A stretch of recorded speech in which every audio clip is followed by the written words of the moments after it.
Hey, this is a Hakawati production. My guest today is a Lebanese-American journalist known for her politically progressive views. She's a producer and host for In the Now, one of the US's top content producers, where she produces content for the Soapbox series. She's the host of two podcasts, including Left Bitches Who Are Right and Unauthorized This. Please welcome to the show, Rania Khalek.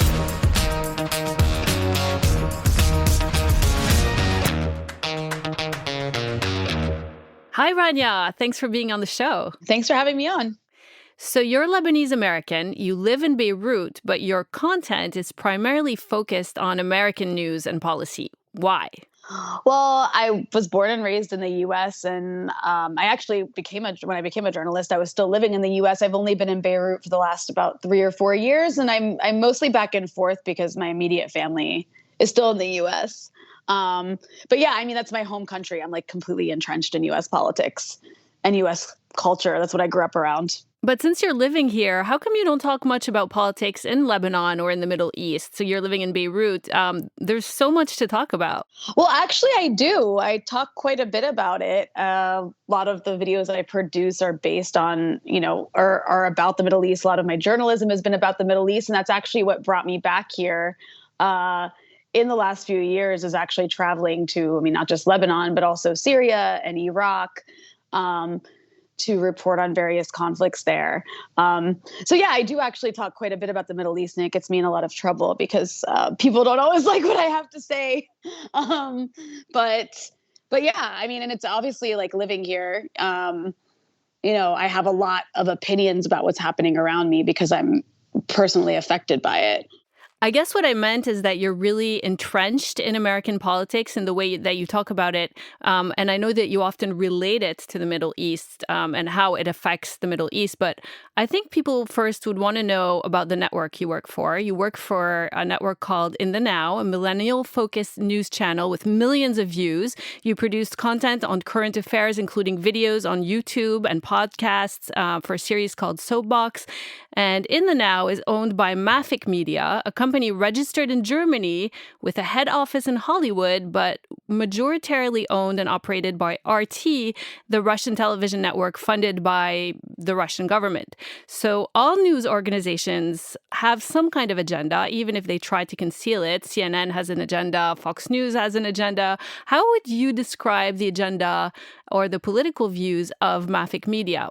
And why do they have these channels operating in the U.S.? Well, so Mafic Media actually now is a U.S. LLC. It's no longer a German company. It's like a separate company, and it's owned majority by Anissa Nawe, who's my boss. And we're actually in the process of suing Facebook right now for labeling us Russian state-funded media. But that's beside the point on this. I mean, I can't speak for Mafic as a media outlet. I can only speak for myself. And I mean, I have free range to basically say what I want, how I want. And as a U.S. leftist and a progressive and somebody who's vehemently anti-war, it's one of the few outlets that I'm able to express those kinds of opinions without being controlled or without being censored, particularly with relationship to the Middle East. I mean, one issue that I have been very vocal about in my entire journalistic career has been the issue of Israel-Palestine. And, American media is a place where if you want to move up in the corporate mainstream press, that's not an issue that you can talk about honestly. You have to either, act neutral or you have to, spout pro-Israel talking points. So, as a leftist, this is one of the few outlets that I'm able to kind of like have those opinions without being censored. And I really, I'm really grateful for that because I'm able to have a platform to talk about those things. And, I've worked for a lot of outlets, like no matter where I work, I have the same opinions. I've worked for Al Jazeera. I've worked for Vice. I've done work for The Nation. I've done work for like a lengthy list of independent media outlets on the left. So my work doesn't change. Wherever I go, it remains the same. I'm pretty consistent. Well, thanks for clarifying that. You're right. It's 51% is the number that I read that is owned by the CEO of Mafic Media, who's based in the U.S. That was previous. Like that was when we had a German company. It's now an American company. But that's besides the point. You're right. Every media outlet has its biases, and I think it's important for people to recognize that, whether whether you're talking about a media outlet like Mafic, or whether you're talking about bigger media outlets, like CNN. Or, when it comes to U.S. media, the vast majority of them are owned by these mega corporations. I think like 5 or 6 corporations in America own like 90% of the media that's produced, which is kind of insane. And so there's agendas behind everything, and that's why media literacy is super important. I mean, we're no longer owned by we know a part of us is no longer owned by RT, but I mean, with RT, or with Al Jazeera, I wouldn't tell people to go to RT to, to get really serious critical information about Russia, right? I also wouldn't look to Al Jazeera to get critical information about Qatar. I wouldn't necessarily look to the BBC to get critical information about the inner workings of the British government. And I think it's important for people to understand that. That said, I think all of those media outlets have something to offer. And I think, people should be consuming everything with sort of that understanding that, okay, who owns this? And maybe there's certain issues that I shouldn't be looking to these outlets for if I want to see, if I want to see critiques of certain things. So where should people go to get real information on what's happening in those countries politically? I mean, I'm not saying don't go to those outlets, but I just think that you should not limit yourself to what you're reading. I think you should be consuming everything you can. I don't think you should be just, going to one place to understand what's happening in the world, because you're not going to get a clear picture. You're only going to get one side. I think it's important. I'm not saying don't go to RT. I'm saying go to other places too, to give yourself a full view of all the, different vantage points of what may be taking place in this or that country. Yeah, I think we've pretty much clarified this whole idea of it's important to look at who's behind media. It doesn't mean that you're not going to get valid information, but definitely you're getting a certain picture, which might be different than the picture you're getting somewhere else. But I know that you've been very consistent in your views throughout your reporting, and you have certain ethics that you obviously adhere to in your reporting and things that are important to you as a journalist. But both Russia and China have been accused of interfering in the election process and through social media channels in the last few years in the U.S. Do you think that Russia ultimately would like to see the end of the American empire? What's your take on that? And do you think the end of the American empire is upon us? I mean, I can't speak for the country of Russia. I don't know. You'd have to ask Russian government officials. But I do think the vast majority of countries around the world would certainly like to see, a different kind of America as it relates to the rest of the world, whether that means an end to American empire or not. It's more of the sort of behavior that comes with that empire, right? So I think that countries like China and Russia certainly would like to see an America that engages more in diplomacy rather than militaristic adventurism and, sort of financial bullying through sanctions on various countries to get its way. As for election interference, I mean, this is when it comes to the U.S., this is the last, since Donald Trump was elected, this is the go-to for both sides, both Democrats and Republicans. When their side doesn't win, their new go-to is just to blame another country rather than actually reflect on the reasons why they're losing. With the Democrats, they're always blaming Russia. It's Russia, Russia, Russia. They spent the last 4 years, pushing Russiagate, which ended up being a huge dead end because a lot of it was based on a whole lot of nothing. And then, of course, you have the Republicans try to do the same thing by saying, oh, China got Joe Biden elected, which, has no basis in fact whatsoever. But this is really just a way to deflect from having to look, inside and figure out what the hell is wrong, what's going on, why is somebody like Donald Trump getting elected? Why is the far right on the rise? Why is there so much anger at the status quo and the establishment? And Democrats and Republicans are both deeply at fault for that, and they don't want to own up to it. Well, I'm going to say... So they blame other countries.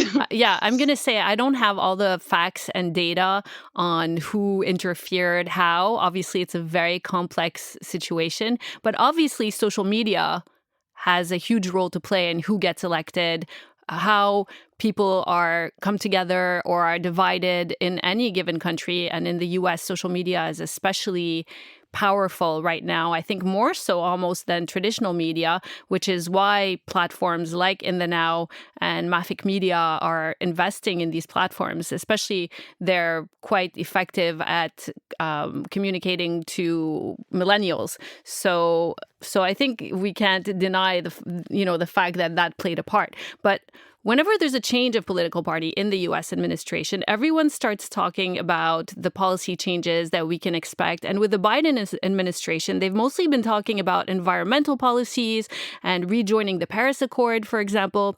Do you think we'll see any meaningful foreign policy changes in the Middle East with the Democrats in power? I do, actually. I think that, the Donald Trump administration ended up being the entire Middle East policy ended up being run by a bunch of like fanatical neocons and like rapture ready, like crazy people like Mike Pompeo, who just their entire policy was just this sort of like fanatical anti-Iran view. And that really shaped everything that they pushed around the Middle East in this very cozy, tight relationship, not just with Israel, but like with the right-wing Likud party in Israel and with the Saudis. I think under a Biden administration, you're going to see a move back towards what you saw under Obama, which is, trying to restore the Iran nuclear deal. A lot of the people that Biden is appointing, for example, Secretary of State Anthony Blinken, were people that were, played a major role in negotiating that deal. It meant a lot to them. They lost sleep over it and spent, months and months and months. So these people are going to try and go back to this nuclear deal. And I think that will be a positive development for the Middle East because, what you've had is this maximum pressure campaign that hasn't just impacted Iran, it's impacted even Lebanon. During a really terrible economic collapse. So you're not necessarily going to see a change in policy on a place like, for example, Syria. I think Syria is going to continue to be sanctioned. And, that's going to be very bad for that country. But I do think that you're going to see definitely like a decrease or, moving away from likely war. Like if Donald Trump had won a second term, I think you would have seen a war with Iran. That would have been really devastating for the region. So I think that's a huge positive development. Obviously the Republicans and the Democrats don't differ too much when it comes to foreign policy. But, on this issue, there's a pretty big difference. I think that you're going to see, as far as, policy in the rest of the world, it's going to mostly be the same. The U.S. foreign policy kind of remains on a certain trajectory, no matter who's in charge. And so you're seeing more of a move in the U.S. in the last 10 years or so towards this kind of escalation with China and this sort of move towards great power competition and away from a move away from the war on terror. So I think you're going to see more of that. It's going to kind of be a continuation from what we've already seen, like where, you're going to have a pretty virulently anti-Russia, anti-China administration in the Biden administration. And it's not going to be that much different than Donald Trump, except maybe, the trade deal won't be so crazy. Or I'm sorry, the trade war with China won't be so crazy. Yeah. But a lot has happened since Trump has been in power, including the Israeli GCC peace deals that we've seen. I doubt that a lot of those will be rolled back, obviously. Right. So I want to talk with you a little bit about that and about Israel. I know you made a video for Soapbox a few months ago about how Palestine has become a testing ground for Israeli weapons, which is a great video that you made, by the way. Highly recommended. There's so much information there. It's very eye-opening. So obviously, you're not a fan of Israel. What are your what are your thoughts? That's one way to put it. Yeah, just being polite. What are your thoughts on the peace agreement that they've signed with the GCC countries? What do you think will come of it? Do you have any hope left for Palestine?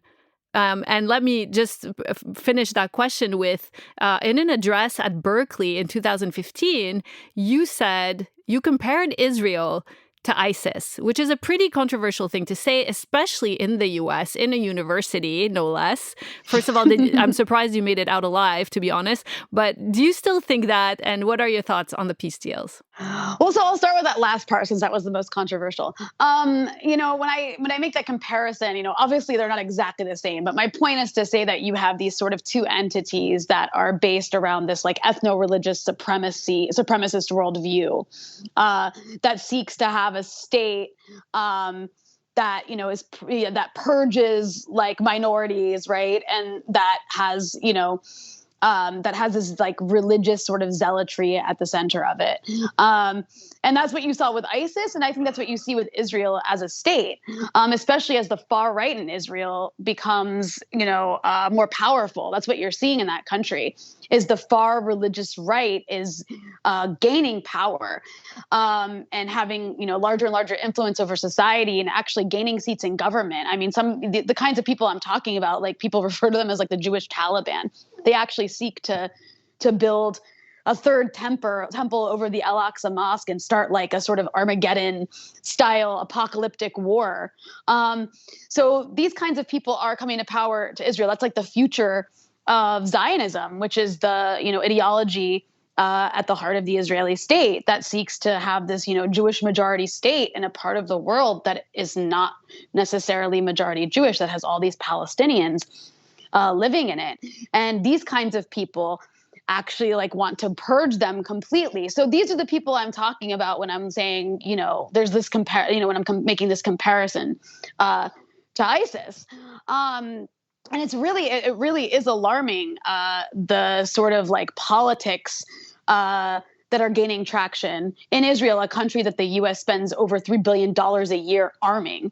It's actually terrifying when you think about the kinds of people that we're arming in that country. But as for the peace deals that you mentioned, I mean, they're not really peace deals, right? They're not.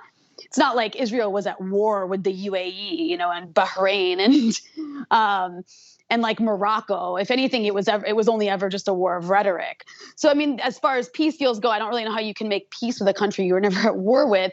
But they are, of course, deals to be concerned about, because what the end result will be is normalization of Israel across the region. And you already see that with, all these flights going back and forth, between the Emirates and Israel. Now you're going to see like, a closer cultural ties. So that kind of stuff is certainly concerning. And I think you're right. I don't see the Biden administration, even if they might have been against these sort of deals, I don't see them having any incentive to roll them back. They'll probably just leave them in place. I mean, ideally, what I would like to see is I would like to see a one-state solution in Israel-Palestine. I'd like to see a place that's like one democratic country where all these people can live, where it's, not about ethnic or religious supremacy. But the reality is, that's not the case. I think that moving forward, you're going to continue to see, further Israeli control over, the West Bank, possibly at some point, like eventually they'll annex it.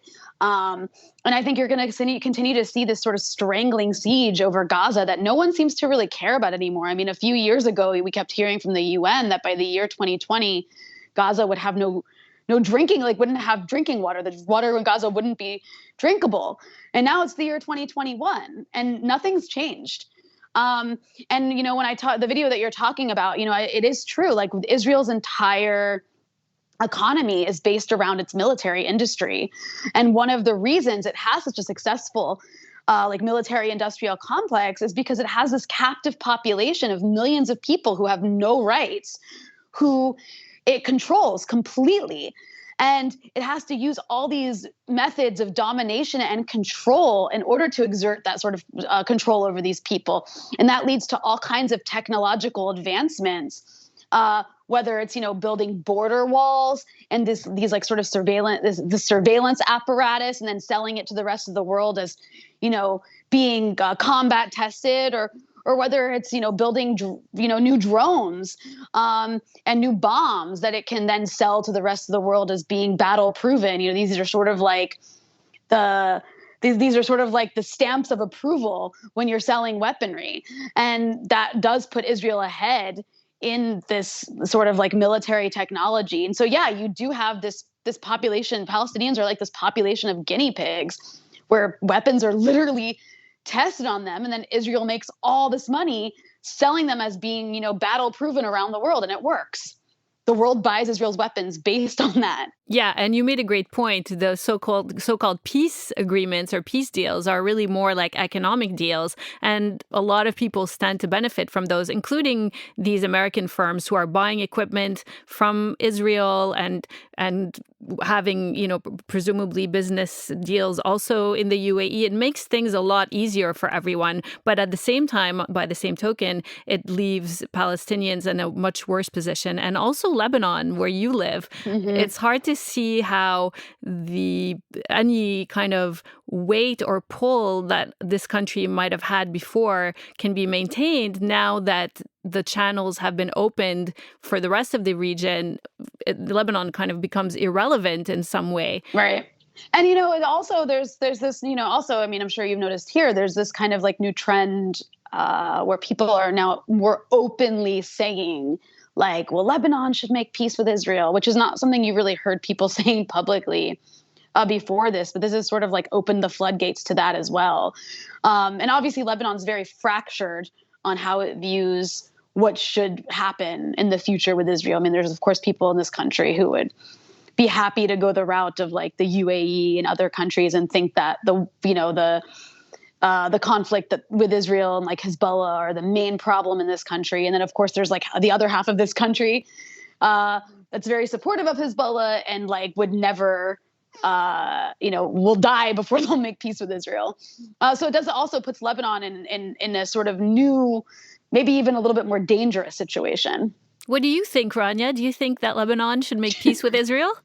I mean, no, I don't. I don't think Lebanon has a reason to make peace with Israel. I mean, there's parts of Lebanon that are still being occupied by Israel. There's like a dispute with Israel over the maritime border, over oil that Lebanon that belongs to Lebanon. There's also the fact that there's hundreds of thousands of Palestinians living in Lebanon who aren't able to return to the villages that their families came from because of the conflict with Israel. There's just so many open conflicts that remain. There's also war crimes that have been committed in the past by the Israelis against the Lebanese. I mean, before you can even start discussing that, there's like a million open issues that haven't been closed yet. And I'm not quite sure how you close them, but I certainly don't think that. And then also there's the issue of Palestine. There's an issue of solidarity here. Palestinians have been being kicked out of their homes since 1948 by the Israelis, and since before that. And they're the neighbors to the south, and you can't how do you make peace with let alone not just the issues that affect Lebanon, not like directly, but just the issue of Palestine in general. Like, how do you make peace with a country that's still ethnically cleansing people on a daily basis and demolishing their houses? And it's literally just like a rock's throw away. Well, I imagine that the things that you mentioned that need to be resolved would be part of any agreement. And some people might say that this solidarity is sabotaging our country, that if we had peace and we put this aside and as all the other Arab countries seem to have done, that we could move forward and put all of that behind us and kind of move forward with the world in a more peaceful and economically sound way. It depends who you're talking about. I mean, it depends which part of the country you're talking about. I mean, there's people in this country who weren't affected by the Israelis when they occupied it. And then there's people in the South who were. And so I think that's why you have such differing views. But I think that's a really rosy view of what would happen. I mean, if Lebanon, peace wouldn't actually be peace on a level playing field. It would be submission. It would be complete submission, to whatever the Israelis and Americans want. And it's not going to happen. I mean, it's just not going to happen in this country because Hezbollah and Israel are at war. But that aside, peace would just be whatever the Israelis want. There wouldn't be some even level negotiation here where both sides get something. Yeah, That's not obviously. the way the world works. Obviously, I'm playing devil's advocate here because Right, people have this of course, yeah. conversation and it's a fair Right. conversation, and there are so many factors at play that it's hard to really wrap your mind around everything that's there. And people are just so fed up with the situation in this country that they really do want to find a solution. So obviously, if that's something that's on the table, people want to imagine that it could be helpful or to look for something that might work to solve the problems that we're having here. But we're not going to focus too much on that. The wars and the uprisings that have been waged in the rest of the Middle East, most people understand that there have been some intervention by American intelligence. You've written about this, I think, in your experience as a journalist. When you look back at the last few decades in the region, how would you describe the US's foreign policy? Completely destructive. I mean, just like nothing, there's nothing positive about it. Just completely destructive, uh, and deadly, and murderous. I mean, it's like, where do you begin? The Iraq War, that was based on a lie that just completely it just completely collapsed a society, and is the reason that we had the rise of Al Qaeda in this region and ISIS. Then there's what the U.S. has done and did in Syria, where it spent I think it might be the biggest covert program in U.S. history to arm and fund an insurgency to try to collapse yet another government. Then there's the sanctions that have just terrorized the region economically. And that's not even talking about, arming the Israelis to, commit war crime after war crime after war crime, selling weapons to the Saudis and the UAE to just completely, destroy Yemen. And the list goes on. It's been completely destructive. And all about control and hegemony and empire. And it's, I don't know where else to go with it. I'm not sure what else there is to destroy. I mean, there is Iran. But it's just one state after another. I guess if you could describe like the US policy in just like a phrase or even one term, it would be state collapse. That's what the US has done. It's just collapsed one state after another. In the name of, in the name of weapons of mass destruction, in the name of, humanitarian intervention. I mean, not Libya. I forgot about Libya. It's like hard to remember everything all at once. The U.S. helped collapse the state of Libya. And as a result, you now have a country with this like power vacuum and these rival militias constantly fighting each other and open air slave markets. I mean, it's actually like, you can't write this stuff. And it needs to stop. Like it needs to stop. Did you just say open air slave markets? Yeah, there was like slavery. It brought slavery back to Libya. They were selling people as slaves in Libya as a result of like having no state anymore and just having a bunch of like rival extremist factions in charge. And that's what happens when you collapse states. And this is a real. I don't know, with the US, it's hard to tell if it's intentional or not. It's this sort of like destroying countries without a plan for what to do in the aftermath. And as a result, I mean, it's just been a complete chaos and destruction. And so I hope that this is like, maybe this is like one hopeful thing I can say. It seems like maybe we're reaching sort of an end to that chapter. I hesitate to say that actually, because I don't know what else there is to like collapse. But I think, the U.S. policy in this region forever has been awful, but particularly the last 20 years, 30 years maybe, has been just completely devastating. And it's still devastating. I mean, there's these sanctions, on Syria that have turned it into one of the poorest countries in the world, on top of, you can say what you want about Syria and the internal problems it has. It has many. However, the U.S. role there has been nothing but destructive. And it's basically taken these formerly stable countries that had like high literacy rates and had pretty decent economies and turned them into like these sort of post-apocalyptic hellholes. And it's awful. And all in the name of basically just like resource extraction and, domination and hegemony. Yeah, what happened in Syria is really sad. I was there before the war visiting, and it was a peaceful place. And like you said, high literacy rate. They have beautiful craftsmanships. There was a clean city. You didn't feel like there was danger or violence Hmm. or chaos the way that, people see in the American media. But are you of the belief then that the U.S. should never interfere in any country that's not their own?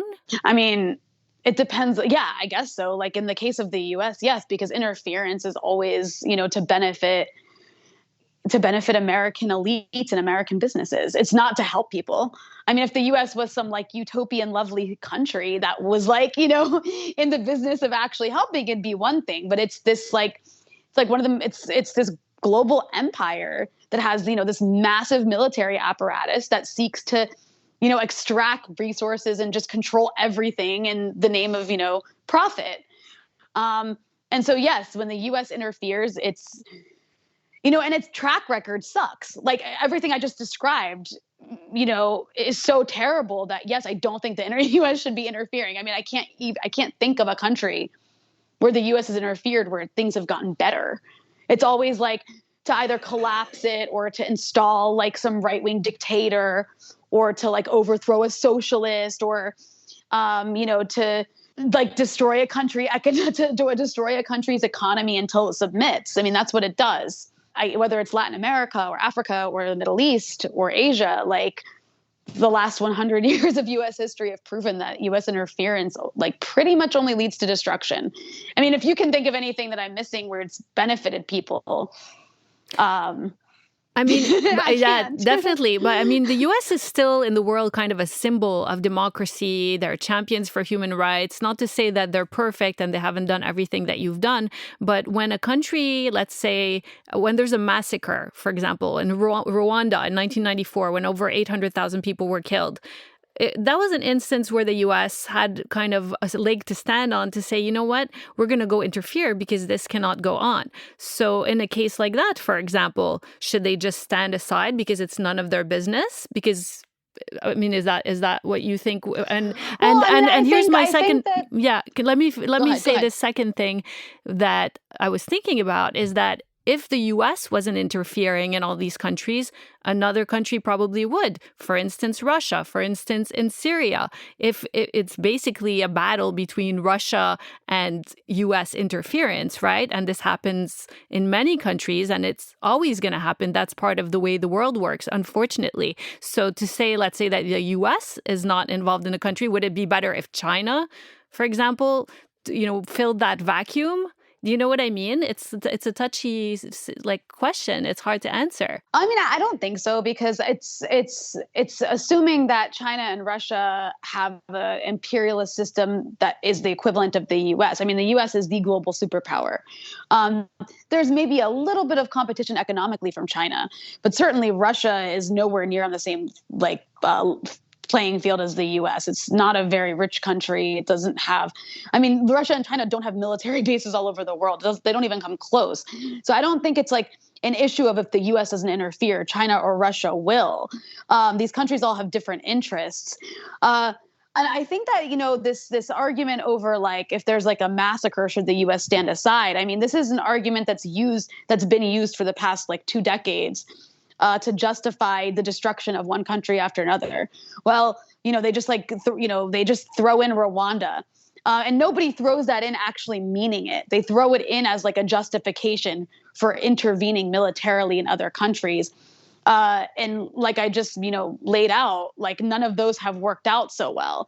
It's this, the US has abused this notion of humanitarian intervention, this responsibility to protect, as they call it, in order to its agenda, its imperialist, destructive agenda around the world. So, I mean, at some point you have to say like enough. But I really don't, I think that what I would like to see, I think that what would be ideal is like a world where you don't have this one massive superpower controlling everything, where you have like a multipolar world, which is obviously something the US is very much against, but a multipolar world where there's countries that actually cooperate with each other on really important issues. Like when you mentioned Russia and China, like I think the US and Russia and China should be cooperating with each other on stopping, collapse from climate change. Like, it would be really great if that was something these countries were focused on instead of like, you know, running around the world like trying to dominate with your military bases. So I mean, that's what I'd like to see. I don't think that's what you're going to see. And I also, you mentioned like the U.S. being a symbol of democracy. I grew up in the U.S. I still live there sometimes. My family's there. And I don't see a democracy. I see a country that's run by a handful of corporations where they literally decide everything. They make government policy. They write government policy. They fund all our politicians. And it actually makes me sad that that system is looked at as being something that should be replicated. Like, it's not a real democracy. It's a huge sham. And as far as human rights are concerned, I mean, we have the biggest prison population in the world. We put minors, we put children in solitary confinement. Julian Assange, the UK just rejected the US request to have Julian Assange extradited because our prison system is so horrendous. They were afraid he would commit suicide if he was moved to a US prison. So, I mean, we have our issues. We have people who are killed by police on a pretty regular basis. And as a result, we have these uprisings about it. I could go on. Like, I'm not saying the U.S. isn't the worst country in the world. I love many things about it. Like, it made me who I am. But at the same time, like, I don't think that it's right to look to the U.S. as some beacon of like freedom and democracy, because it's not. And it is. It's the richest country in the world, and it has the potential. It has the potential to be those things. But unfortunately, because the people who live there aren't actually in charge, it's just like a bunch of rich people who decide everything. It's not what it could be. Well, you've talked on your podcasts about what's happening in the US. Poverty is through the roof. I know you were saying about how Americans are stealing stuff from supermarkets. Obviously, people are getting evicted from their homes in record numbers. The country is extremely divided right now. You have armed groups just itching for a major fight. Do you think that the US is falling apart? I mean, I don't think it's falling apart. I think that is like, yeah, I don't think it's like that bad. I do think, however, that you're seeing you're certainly seeing something. Like, there's this like anti-establishment sentiment. There's an understanding across the country that something is wrong with the way things are running. But, there's definitely a huge polarization about what the cause of that problem is. On this one side, I mean, just to really simplify it, on this one side, you have, the people on the right, on the far right, the sort of Trump supporter types, who, think like the left is responsible, and like how all these crazy, wild conspiracy theories about, like elites and pedophile rings, and they're just completely down a rabbit hole. And then you have like another, but I think the sort of hopeful point is that you have like the other side of people who are, the people who came out and protested when George Floyd was killed. The people who are, demanding things like healthcare, which like every other developed country gives its citizens except the United States. I think you do have a rise of like progressive leftist politics that's really positive, and hopefully, if it's organized in the right way, could lead to something really, really good. So I don't think it's like all doom and gloom for the U.S. I don't think it's like, I also think it's just completely alarmist to think it's like about to descend into civil war. I know sometimes looking from like afar, it seems like that, but it's not quite that way. I mean, the U.S. is still like a functioning country. So I think like moving forward, I think also it depends what happens over the next 4 years. Like, now that Democrats are going to be in charge again, they have an opportunity to actually push for some like policies that would lessen economic inequality. And I think that could definitely lead to some positive developments in the US. But if they spend the next 4 years doing what they did before, which is just kind of like, keeping the which is likely what will happen, which is, just keeping with the status quo and allowing economic inequality, the economic divide to grow deeper, then I think that, what I fear is that you're going to have some like far right lunatic who's way more effective and charming than Donald Trump rise up and like end up coming to power. I hope that doesn't happen. But, it remains to be seen what the Biden administration does and if these sort of like new progressive politicians who've been elected are actually able to push for anything useful. And to bring people together. People are so angry right now. Both sides are hating each other to the point where no one listens to each other, at all. And if it just gets worse, then I think that your idea of having a lunatic in the next election is a real possibility. Do you think there's a shortage of proper media organizations in the Middle East that are creating content that's an alternative to the mainstream media? I mean, yeah, when it comes to like, you mean like actual Middle Eastern based Yes. outlets? Yes.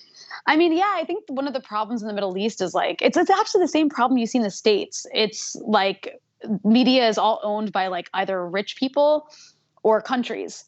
And that's kind of all you have. And it's, like there are smaller outlets like that are, trying to make it, but it's hard without the funding. We have the same problem in the US. I think you probably see this problem replicated around the world. It's more and more difficult to reach a mass audience of people unless you have like a billionaire backing you or unless you have like a country backing you. And as a result, like people are, the most people are consuming media that has like this huge agenda behind it.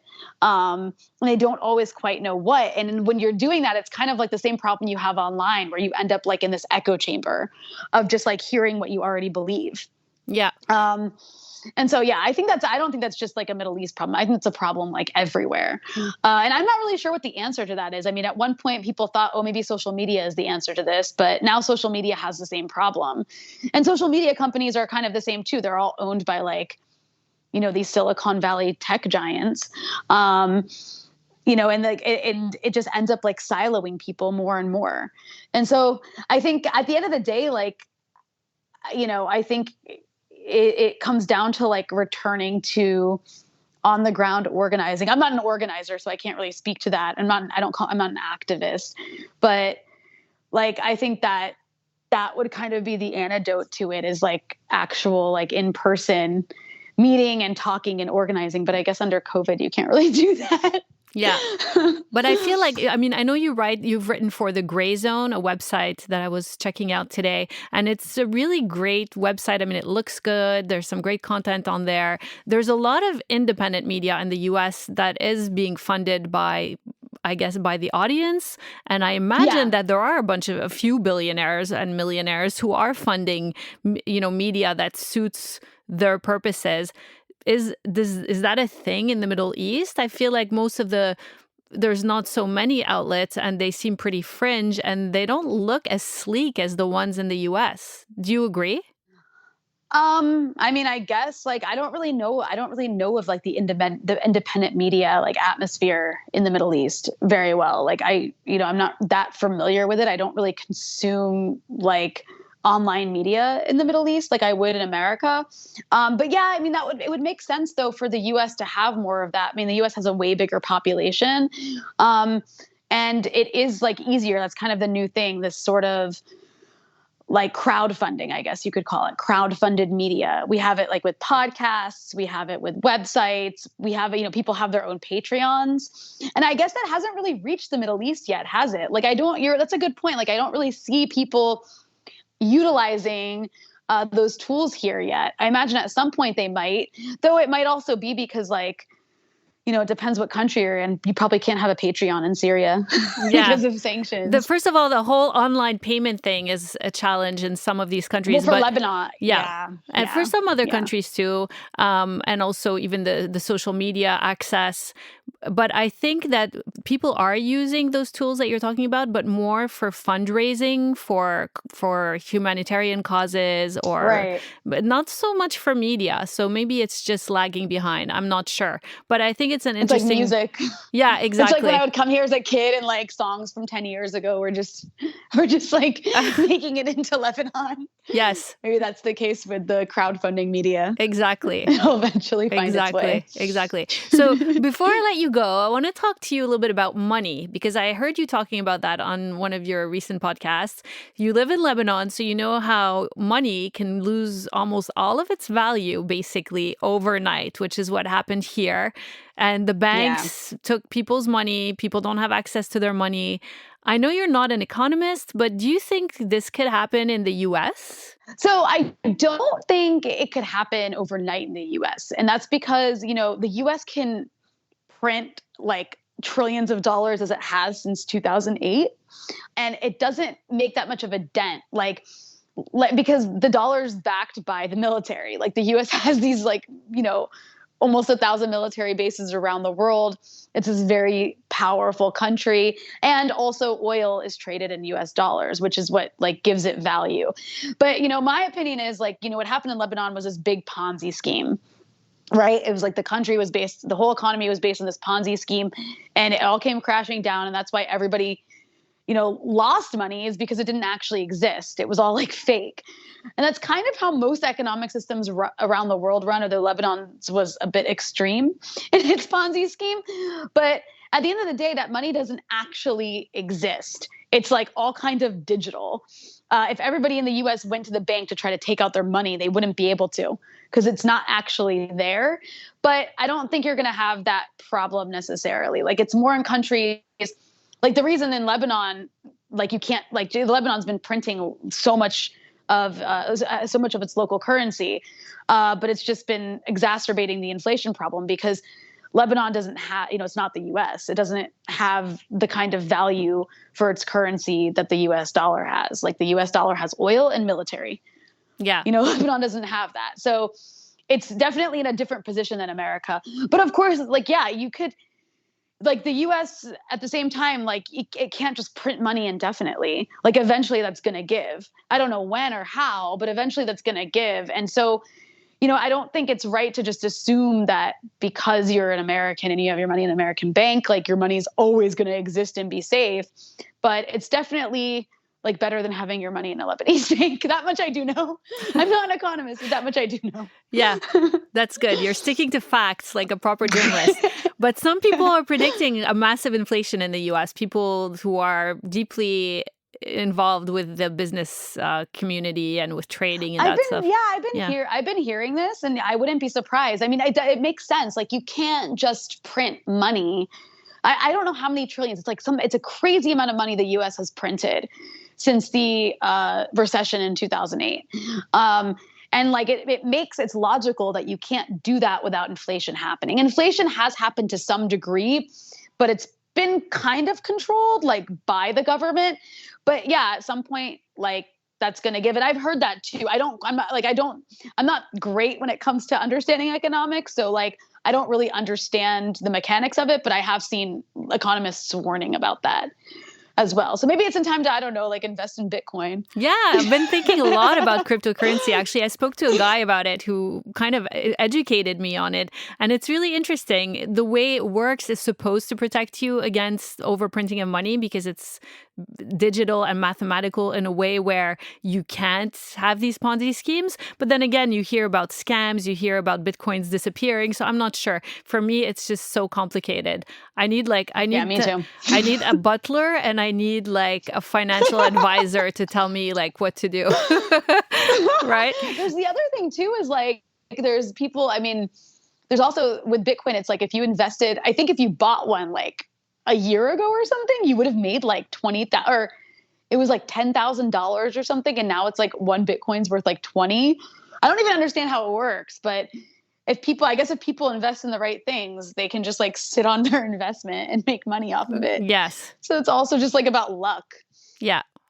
Or you could just buy collectible shoes. Yeah, there's that. Or real estate. I don't know. I don't have that kind of money to even consider. Yeah, exactly. I'm sitting here talking I'm sitting on millions of dollars. In Beirut, it's you're lucky if you can buy a jar of almond milk.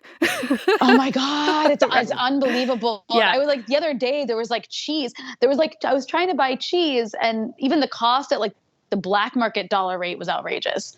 I was like, even if I had dollars, like this doesn't make any sense. I know. I Why totally is agree. it Because so the thing is, it expensive? was already expensive to begin with because the tariffs Yeah. in this country were already so high. Everything imported was like twice as much as what you would pay in the original Yep. country. And now with the devaluation, it's just ridiculous. I know. I was going to buy some cheese the other day too. I was like, no, that's okay. I guess I'm not gonna have cheese in No my cheese. eggs. That's kind of what I went with. Yeah. It's so sad. And the fact that we're laughing It about it. is. So actually, that leads me to my last and final question. Where on a daily basis do you feel safer? In Beirut or in Fairfax, Virginia, where you grew up? And I imagine you traveled back and forth too. Oh my gosh. So that's a hard question because before this year, I would have said like I feel the same in both places.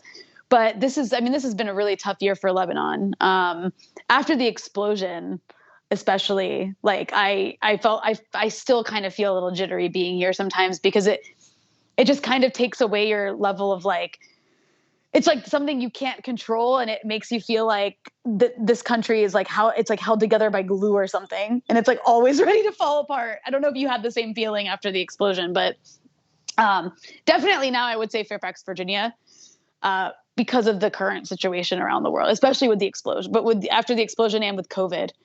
And I know it's weird to say that coming from the U.S. because the U.S. has such bad COVID numbers, but so does Lebanon. So, but that said, like I was really lucky. Nothing, I wasn't injured. Nothing terrible happened to me.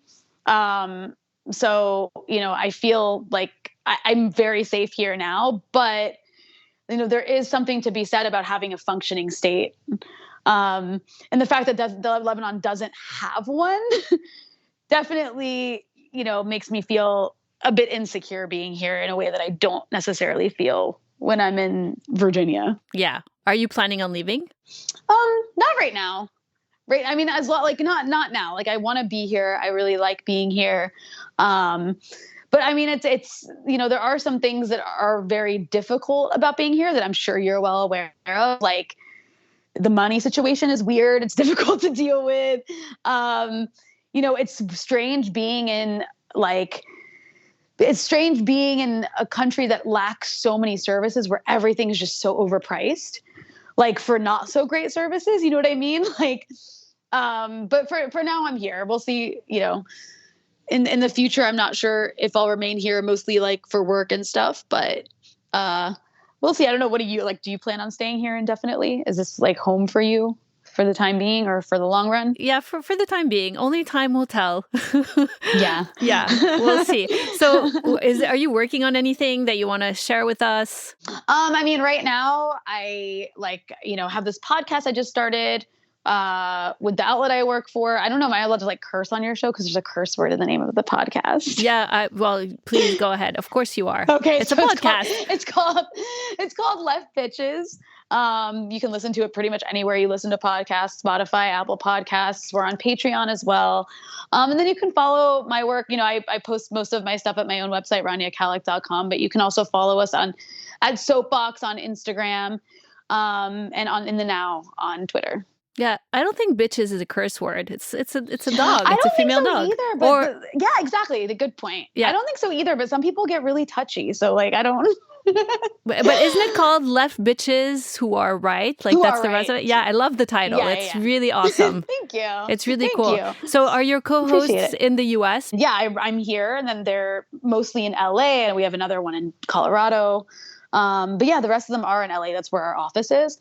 So, and I actually feel really lucky to get to do it because like these are people I work with, but they're also like my friends. And we're all like politically left, but we don't always agree on everything. We're just like, different left tendencies. So I appreciate that too. So it's not always just like us agreeing with each other. Sometimes we get into little debates, which is nice. But yeah, it's really fun to do. And I'm really enjoying it. And, I think we've been doing it for like 2 months now. Oh, only.